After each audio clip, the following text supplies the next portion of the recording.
Assalamualaikum warahmatullahi wabarakatuh.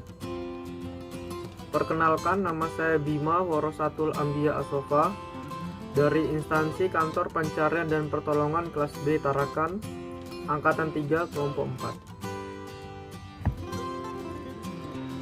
4. Uraian tugas.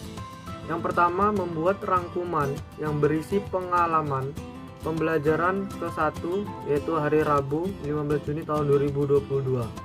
Yang kedua, pemahaman Anda tentang materi manajemen ASN.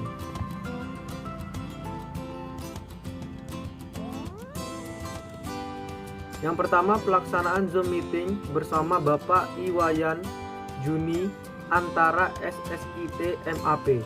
Pertama, diawali dengan perkenalan masing-masing peserta latsar CPNS. Yang kedua, tanya jawab tentang apa saja yang didapatkan ketika MOOC. Yang ketiga, penjelasan dari tutor Bapak Iwayan Juni antara SSIT MAP tentang peran dan kedudukan menuju Smart ASN.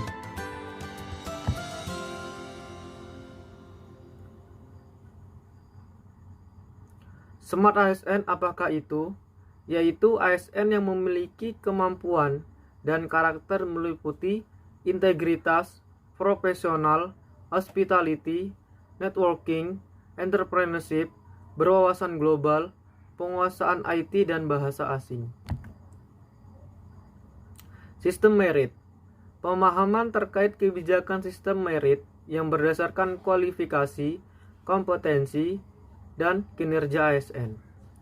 Tujuan dari penerapan sistem merit adalah untuk memastikan jabatan di birokrasi pemerintah diduduki oleh orang-orang yang profesional dalam arti kompeten dan melaksanakan tugas berdasarkan nilai dasar, kode etik, dan kode perilaku ASN.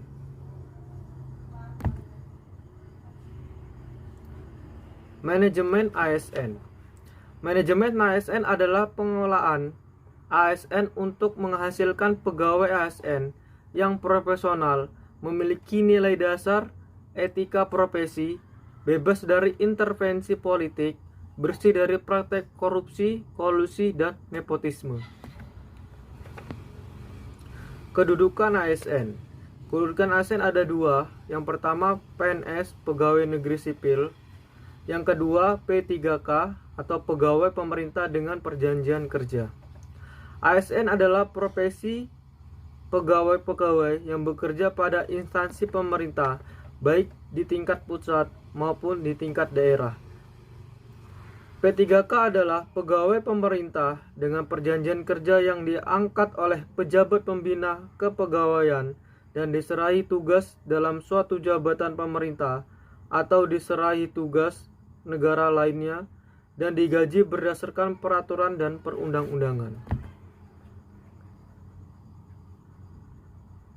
Fungsi dan peran ASN itu ada tiga. Yang pertama, sebagai pelaksana kebijakan publik. Yang kedua, sebagai pelayan publik. Yang ketiga, perekat dan pemersatu bangsa. Hak dan kewajiban ASN. Jenis PNS. PNS. Hak PNS yaitu yang pertama gaji, tunjangan, dan fasilitas. Yang kedua cuti. Yang ketiga, jaminan pensiun dan jaminan hari tua. Yang keempat, jaminan kesehatan, kecelakaan kerja, dan kematian. Yang kelima, bantuan hukum. Dan yang keenam, pengembangan kompetensi. Untuk haknya P3K, yang pertama gaji dan tunjangan. Yang kedua, cuti. Yang ketiga, jaminan hari tua. Yang keempat, jaminan kesehatan, kecelakaan kerja, dan kematian. Yang kelima, bantuan hukum. Dan yang keenam, pengembangan kompetensi. Untuk hak PNS dan P3K itu hampir sama. Yang membedakan hanya fasilitasnya saja. Kewajiban seorang PNS dan P3K itu sama, yaitu yang pertama, setia dan taat pada Pancasila, Undang-Undang Dasar Negara Republik Indonesia tahun 1945, NKRI, dan pemerintahan yang sah. Yang kedua, menjaga persatuan dan kesatuan bangsa.